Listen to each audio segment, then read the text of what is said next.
Welcome to the SalesEdge Webinar Series. This is Kim Harrington. Today's topic is the power of graphics. Our guest presenter today is Steve Snow. Now, if you've attended past Qvidian user conferences, you may have met him. Steve is the manager of content services at Qvidian. In this capacity, he manages content services, provides proposal consulting, as well as hands-on assistance with customer bid opportunities. We are excited to have him join us today. Welcome, Steve Snow. Well, thank you for inviting me once again to your webinar series. I enjoy doing this. Today's topic is on the power of graphics and how to increase our readers' comprehension when we give them sales proposals and other materials through the use of graphics. We just recently completed our annual customer conference, and this was a topic at the session, one of many we had, and as I read the reviews coming back from the conference, this clearly was one of the most popular topics that we presented this year. So I think it's on a lot of people's minds about how to go about incorporating graphics and whether they should, to what degree they should, and a little bit about the thought process going behind graphics. So I'm happy to present this summary of that session today.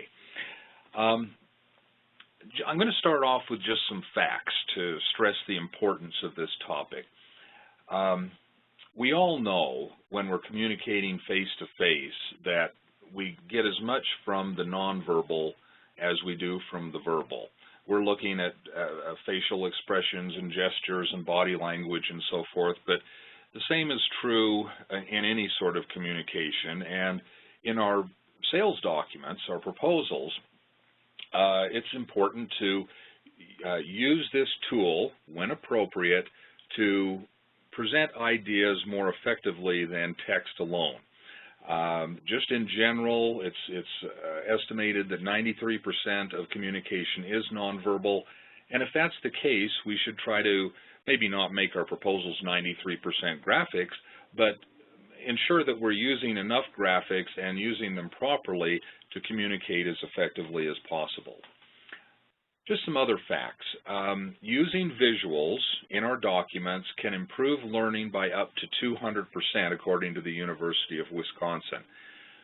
When we present proposals, we're obviously presenting information, and at the same time we're educating customers about our products and services and solutions and company and so forth. And using visuals can actually increase their ability to learn about us and about the things that we can offer. So I think that's an important statistic. Similarly, it takes 40% less time. I'm going to talk a little bit about why this is in a moment, but it takes less time to explain complex ideas when we can create a compelling, well-done graphic that explains those complex ideas visually instead of in narrative form. So much of what I suspect many of the people on this line, your solutions entail, include complex either products or complex ideas such as your methodology, your implementation plans, and so forth. And if we can come up with good graphics that define a process or describe an idea and people can get the idea immediately, it just takes less time for them to have to get through our messaging. Another thing is using visuals can improve retention by 38%. There's so much information in many of the sales proposals that we put out that it's hard for people to remember everything. So according to Harvard, if we can use visuals, it helps people remember the things that we're presenting to them longer. The sales process is long. The sales proposal may come early in the process or later in the process, but whenever it comes, we want people to be able to remember the core messaging. So if we can use visuals to help improve retention, we help improve our chances in the sales cycle because people will remember our core ideas longer and be able to share them with other people more effectively. Using visuals, now this is according to the University of Minnesota, when presenters use visual aids, they're 43% more effective in persuading their audience than presenters who don't use visuals. And of course, a sales document is a persuasive document. It should be a persuasive document, not just an information document. We're trying to persuade customers that we have the best solutions, we have their best interests at heart. And so when we use visuals to convey our ideas, we can do so more effectively than just narrative or text alone. So some of the reasoning that goes behind this, just so you know, I think this is just interesting. Text itself is a linear process. Reading text is a linear sequential process. We read word after word, sentence after sentence, paragraph after paragraph, and we need to go through it in that linear sequential order in order to get the message. Whereas images convey a number of ideas, or can convey ideas simultaneously. So when we see an image, we have an opportunity, or when we present an image, the reader, the audience, has an opportunity to get their head around more of the idea more quickly than if we are simply explaining it in text. So, and it's just the way our brains work. So again, I'm not suggesting that we should have proposals just full of pictures and graphs and charts and images. There needs to be some text, there certainly needs to be text that does explain things, but the more we can use images to convey ideas, it's quicker for people to capture all of the ideas that we have going on rather than having to follow the reasoning behind pages and pages of text. So just as an example, I put together here a couple slides, and now actually this is not a poorly written description of a lot of things. A lot of times we talk about our transition plans in proposals or implementation plans. So I'm not going to read this word for word, but basically just an example that Acme, we're saying the customer has an older testing and calibration system. It's old, because of the age of the system, they're having issues such as outages and slowness and costly training, and that it's no longer supported by the manufacturer. We're suggesting that what the customer, we know that they want is to have new testing system so that they're not having to be concerned about migrating to a new platform, and that we offer a 4-step implementation process. Once that's all implemented, they're going to have 99.9% uptime, faster speeds, and the user interface ensures the team will be able to use the system as designed. And then the description might go on to say, and here is the 4-step implementation process: analysis, plan, test, deploy. Now, this is commonly the way an implementation process at a high level might be described in a proposal. Again, not poorly written, and it describes it very well, but we're forcing people to go through 3 paragraphs and a bullet list to get all of this idea in their head. In contrast, we might use a graphic, something like a bridge graphic that shows moving from one position to another, in this case the old system, that lists some of the challenges that they have with their old system over to the new system and the benefits of that new system. In the middle, we're showing the road to get there, the 4-step process that was described in the bullet list, and we're also indicating the main benefit here, and that it means low risk. So this is just an example of how we might take text and more effectively present it in a graphic so people can get the idea more quickly, and this image will stay in their minds. They get the idea of moving from this one over to this one. It's a little easier to comprehend that rather than having to read it in text. So graphics affect us in 2 different ways, our cognitive abilities and also our emotions. cognitively, the way we think, our critical thinking processes, it expedites the level of communication, helps increase comprehension and retention, as we said before, and the visual clues let us help people pay attention to the core messaging as opposed to trying to figure it out amongst a bunch of words. And it increases the likelihood that the audience will remember. So just from a reasoning standpoint, graphics can make a lot of sense. From an emotional standpoint, pictures, pictures speaks 1,000 words, and they affect our emotions.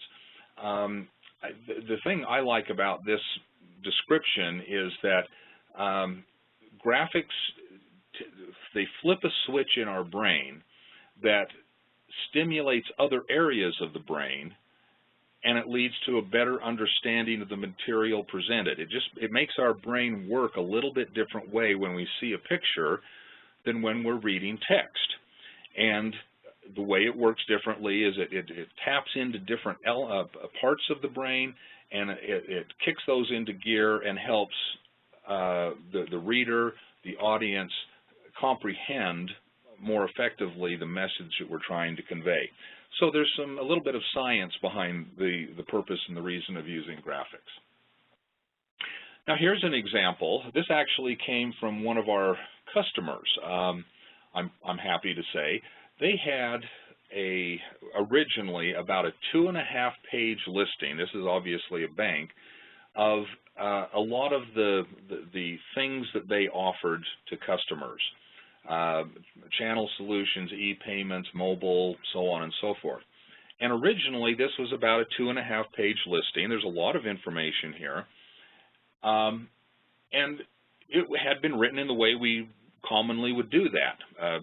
Paragraph after paragraph, bullet lists of the various things that that they had to offer, and it took up about 2.5 pages.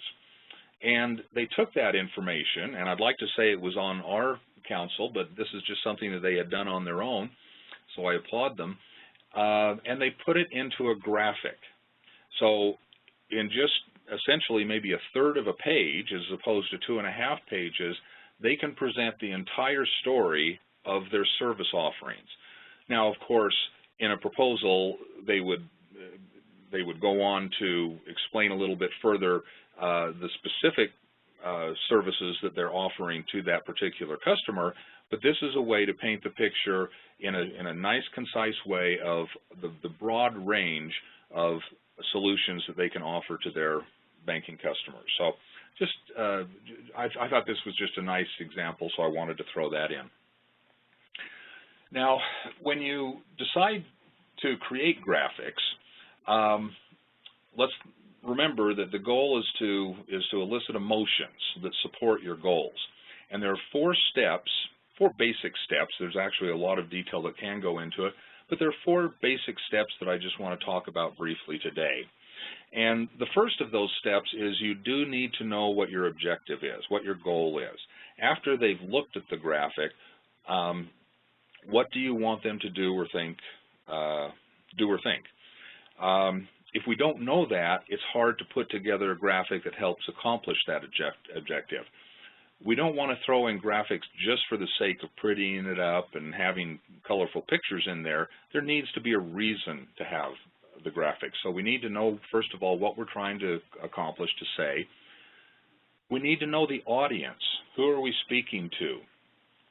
We might use different graphics for somebody in mid-management versus somebody at a C-level position, because they have different, we have different messages we might be trying to convey to different buyers, different users, different locations in the company.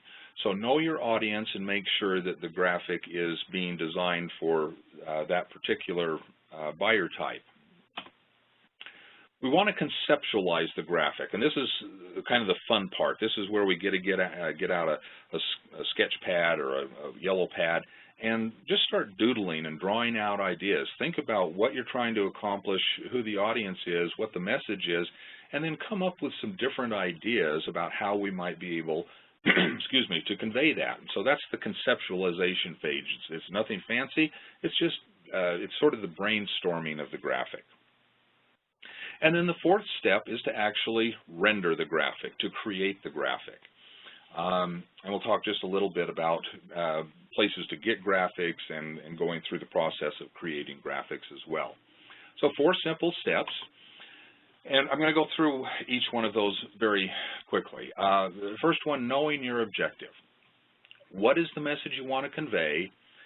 And in a perfect world, what is the audience going to do or think, pardon me, after viewing the graphic? So again, let's figure that out first rather than just starting drawing and doodling or throwing in stock images or clip art of some sort. Secondly, know the audience. Who are they? What do they want to see? Why would they care? This is a big one to me. What questions might they have? So after we present the material in the graphic, what questions might they have? And the key here is to, as much as possible, let the graphic answer those questions. Not just present material, but answer that so what question. So if we can think to ourselves, well, if we present this graphic or this material, what might they be left thinking? And if we haven't answered that in the graphic, we might have a little more work to do on the graphic to help explain that a little bit more, so that they don't have to keep coming back with questions for us to answer. They're getting the whole message right within the body of the graphic. And then again, tailor it to the target audience. Conceptualizing your graphic. Now, there are probably innumerable ways to do this, but I want to talk about 4 that are sort of the 4 most common ways that graphic artists will use. And the first is literal, and that means we're showing exactly what's being described. It's a picture or it's a diagram of some sort, but it's a literal representation of what it is we're trying to describe. Substitution uses one image for another, and it helps the brain, again, click on in a little bit different way, thinking about the subject using a substitution of some other sort of image. And it just makes the brain think a little bit more creatively. Quantitative is what probably many of you already do in some form, and that's expressing numerical differences or quantifiable types of data. It might be a chart or a graphic of a bar chart or a pie chart of some sort, but it's basically presenting information in a way that's not textual but more visual. And the 4th primary way that you might conceptualize the graphic is assembly, and that's showing how items come together, depicting actions, concepts, entities. It's flow charts, it's puzzle pieces, it's and we're going to show a couple examples of this sort of thing, but ways to show a flow of information or how things come together, how disparate pieces come together to create a whole. So those are the 4 kinds of basic ways to conceptualize the graphic. And just to give you a couple samples here, literal, something like a map. Literally, we have offices in these 7 locations, 7 locations. But they can see the map, and all of a sudden they can see, okay, they're in that part of my country. They're in my region. That might have a little more effect on them than just seeing the name Minneapolis or Oakland in a bullet list of where offices are. Substitution, using one visual idea to represent something else. So in substitution, we're using this idea of a pipe and information flowing from a whole bunch of different resources into an annual report. So again, we could describe that in text, but using a graphic like this just very clearly shows that we're going to be taking these various reports and they're all going to come together into one master report. quantitative, again, a number of ways to represent quantitative information, line charts and pie charts and so on and so forth. But it's so much easier to grasp the whole of a bunch of data in a graphic than it is to see it in text or even tables. So to the degree we can use graphics to describe quantitative information, I think that's a good approach. And assembly is, again, this idea of showing, building up, taking different items, putting them together to come up with something else, the whole. So just some different examples of those 4 samples. And now we get down to the point of rendering your graphic, actually putting it together. And just a couple thoughts to start with. Keep it as simple as possible. Not simplistic, but simple. Too often when I review proposals for customers, they do make the attempt to use graphics, but the graphics are so complex that you really have to sit and study the graphic for a couple minutes to figure out how everything fits together. And that's not helpful to a busy evaluator. So we want to keep it as clean as possible. Where we can, let's leverage existing graphics. So perhaps your marketing department already have put together libraries of graphics that are available to use to describe your solutions, your company, your processes, so forth. So we don't always have to recreate the wheel. So my advice is to first start looking at what's already at your disposal internally, and then start looking to the outside as well, because there's a lot of information out there, a lot of resources that are available for you to capitalize on without having to create everything from scratch. Sort of evolve the concept before you actually get down to putting it together. So you have your primary idea, fine-tune it a little bit so that we don't have to, when you are actually creating the graphic, we don't have to go back and keep redoing. So make sure you've got the concept evolved as much as possible in your doodles and and just in your brain, your mental eye, before we actually start putting it together. We might create a storyboard that sort of shows the ideas we want to present. Storyboarding is, of course, big in movies and so forth, but if we can sort of think about different parts of the graphic and what each part we want to express within that graphic, then we can bring those things together in a storyboard that gives us an idea of what the final graphic is going to look like. And again, make the graphics audience focused so that it's not just us presenting information, it's delivered in a way that presents value or is really telling a story to the audience that we've got at hand. So, just an example. Here again, from banking, we might want to, in a proposal, show the benefits, the cost effectiveness of mobile banking versus other ways of doing banking. Maybe we're really promoting our mobile services. So a common way to do this for most folks would be just to put a little chart together. Now, this is not bad. This is, in fact, it's good, and it shows the information very clearly. But if we put it in a graphic, once again, let's just pick a pie chart here. At a glance, you can see, the brain can see better the discrepancy between physical branch banking, which is $4.25 per transaction, which is 10 cents per mobile banking. So this kind of graphic, and then again, we can emphasize with the 10 cents, call it out in red or something, but it just tells more of a story than the chart alone did. It's the same information, it's just presented in a way that lets the brain capture it a little bit more effectively and remember it a little bit longer. Now, I mentioned getting graphics from your marketing department that might already be out there, but there are just tons of resources out there when you start searching the web of libraries of images and graphics that are already at your disposal. So now I particularly like Bing. A lot of the images that I use in these slide presentations I pull off of Bing, and of course it's all free, but there's just lots of great information out there. I went to Google, Bing, and Web Crawler and just typed in the word profit to do searches, and you can see I mean this is just 3 of hundreds and hundreds of images that depict some sort of profit.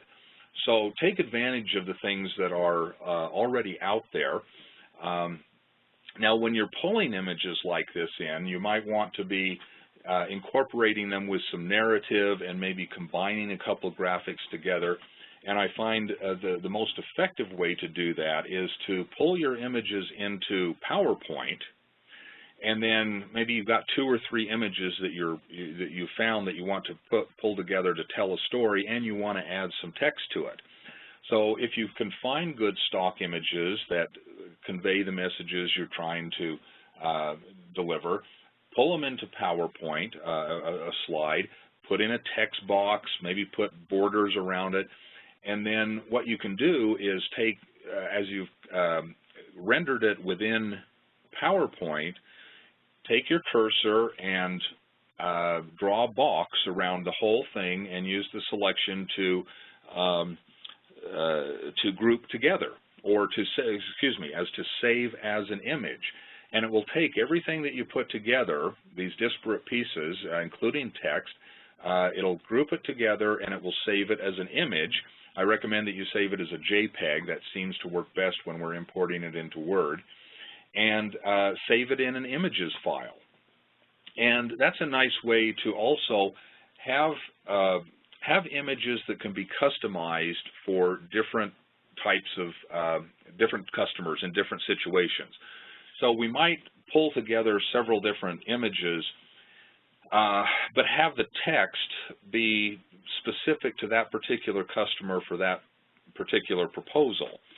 Well, if we save the PowerPoint slide as a separate file from the image file that we created from that slide, we can always come back into the source PowerPoint slide and change it around a little bit, simply modify it, and then save that whole group of information as another image that can easily be put into a proposal. So I find using the combination of different graphics, images from different sources, bringing it into PowerPoint, and then rendering it within PowerPoint, editing it and modifying it, and then saving it out, moving it into Word. They really work well together that way, those several tools. So take advantage of all the different libraries and resources that are out there. Now, another resource, and I want to call out the 24-Hour Company, and they have a website called Get My Graphic. They're a strategic partner of Qvidians, and I like to suggest them. There are other organizations out there like this as well, but we like to promote our partners. But Get My Graphics has just a wealth of different information, different types of graphics that you can purchase and download, and they use a subscription model where you buy a certain number of points, and every graphic has a different number of points associated with it. So they're all customizable. They're all created in PowerPoint. So when you pull down these images, they come as PowerPoint files, and they're all editable. And so you can come in and modify them for your specific information. Now, by the way, I'd also recommend that you look up this book, $Billion Graphics, from Mike Parkinson, who's one of the co-owners, co-principals of 24-Hour Company. Fantastic book, lots of great information. Much of what I'm presenting today is taken from Mike's concepts on graphics, so it really is a great source, and I'd encourage you to at least get the book to help increase your knowledge about the importance and the ways to create and render graphics. goes into a lot more detail than I'm able to go into in a short webinar like this. Now, just some samples that came from the 24-hour company. I got Mike's okay to present a few of these ideas. Now, here's a nice graphic that represents the life cycle of a process. This graphic in and of itself is pretty good, and I wouldn't mind seeing this in a proposal at all. However, if you think back, remember I mentioned to fully explore or all ideas on your graphic before you start rendering. So even though this is a pretty good graphic, it could be a little bit better. The thing that's missing here is the so what. They can read this information, but they might be left asking the question, well, what benefit is there? So if we continue to flesh out ideas for the graphic, we might make it even more effective by doing something like this, having the continuous circle flow chart that shows how all of these things start from point 1 to point 4, and it's a continuing process. All the information from that graphic is included within the circles and the arrows, but then it's pointing out, it adds something different, talking about the benefit, the efficiency, the low cost, and the low risk of errors. So this is, even though the first graphic was a good first attempt, when you continue, when you continue to explore what the customer might be asking afterwards and how we might make it even better, there's always a little room for improvement when we're doing our graphics to make them more effective. Here's another example, kind of a similar thing where we're showing a flow of information, this commission program, the process, and define, measure, so on and so forth, and a little bit of information about each one of those steps. But to show it more as a process, we're going to use a substitution method, and we'll use a conveyor belt that, again, just conveys a little more effectively the idea of moving along a path. So it kicks in the brain, we get to see some images, we think about it a little bit differently, and it's one more way to make this messaging memorable than the way it was presented before. Not that the way that was presented before was bad, it's just that we can always enhance a little bit to make these images more effective. I think the final one we have here, now, and I think this is probably the best example of the three, where we're taking information as you probably often present it, maybe in a bullet list, highlights and benefits of whatever the topic is. Now, if I read this narratively, again, it's sequential, it's linear. I need to I read free to hotels, easy to navigate, and by the time I get to the bottom, if I get to the bottom, and by the way, most folks don't read the entire bullet list of when they see bullet lists. I've been presented the information, but I might not have really internalized the messaging and the value of this slide. So to present it in a different way, same highlights and benefits heading, but what we do is say, hey, we're saying it at a glance, there are basically three ways you benefit. You get to save money, it's easier, and it's faster. And then we talk about those things that were in bullets, and we use those icons to say, now this benefit affects you, free to hotels, that's obviously $1. But if we drop down, the built-in network of support, the benefit there is not only is it saves money, but it's easier and faster. So we're telling a story through graphics. I really like this example. There's so many creative ways that we can tell stories. And again, time doesn't permit trying to go into much more detail. But I wanted to present the value of using graphics, some ideas behind it, and just some ideas for your consideration as you move forward trying to think how to visualize the messages that you have in your proposals. So as we round out this session, a few key takeaways. Know your audience and your objective. Again, really don't start thinking about graphics until you have those two things in mind. conceptualize the message, get out the yellow pad and start doodling, pull together different concepts and ideas and see how they might meld together.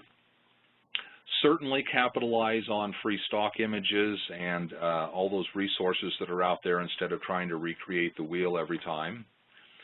As you do this, build up a library of graphics, and many of which might be customizable. So some of them that you really can't customize, those graphic stock images from Bing and Google and so forth, can't be customized in and of themselves. You can customize them in terms of pulling them together with other things in PowerPoint, as I suggested, or using resources like Get My Graphics from 24 Hour Company. But start to build up a library so that every time you think about a graphic, you can go to that library and maybe be able to start with something that you've already created or already downloaded instead of trying to create something new every time. Certainly enlist the help of marketing. Most of us have pretty talented folks in our marketing departments that have got good creative ideas, and you know, certainly I have to do that. I'm not as much of a visual person as I'd like to think I am. So I use our marketing department to come up with different ideas and concepts, but I encourage you to do that. And the most important thing is, don't be afraid to just get creative and try different things. Most of your competitors are writing proposals that are text-based, narrative, 95% of it. If we get out of our comfort zone, try to be a little bit more creative, add some graphics in that help tell the story a little bit more effectively, we make the proposal one more thing that differentiates us in the minds of our customers. So let's see, looking at my clock here, well, we got through that in pretty good order, which has given us time for questions and answers. Kim, I'm going to turn this over to you. I'll just let you talk about the various content services, and then I'll be available for questions. Sure. Thanks, Steve. Great job. I do have one more takeaway I'd like to add, and that would be for the audience, just to remember that the visuals, graphics, and pictures can be embedded in your Word answer content that you maintain in your Qvidian content library. In that, you know, with the use of word styles for captions, you can add value to every image with a personalized caption. So that would be my seventh takeaway for everyone today. So if, as you're listening to Steve today, and if you're questioning whether or not your visual aids are communicating effectively and you'd like input from an independent observer, we do offer services that help ensure your graphics are conveying the right message. If this is something that is of interest to you, please feel free to reach out to me, Kim Harrington at SalesEdge. And Steve, thank you very much for your time. As always, you do a great job, and we really appreciate your insights and perspective.